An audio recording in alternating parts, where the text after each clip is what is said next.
आपण इयत्ता 5वी आणि 8वीसाठी जे विद्यार्थी असतात त्यांना स्कॉलरशिप एक्झाममध्ये मदत व्हावी आणि त्यांचा चांगलं तयारी व्हावी यासाठी टार्गेट पीक हा उपक्रम माननीय जिल्हाधिकारी विकास मीना यांच्या संकल्पनेतून सुरू केला होता.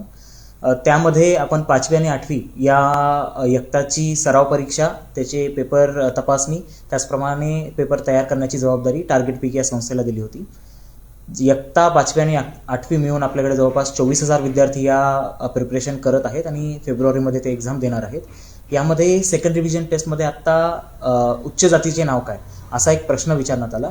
त्या प्रश्नाचा संदर्भ सदर संस्थेला विचारला असता NCERTच्या इयत्ता 8वीमध्ये 7व्या क्रमांकच्या चॅप्टरमध्ये महिला, जाती आणि सुधार या धड्याच्या बेसवर तो मतितार्थ असलेला प्रश्न विचारला होता.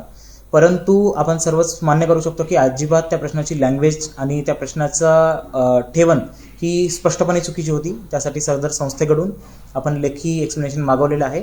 त्यांच्या लेखी एक्सप्लेनेशन नंतर त्यांच्यावर कारवाई करण्यात येईल.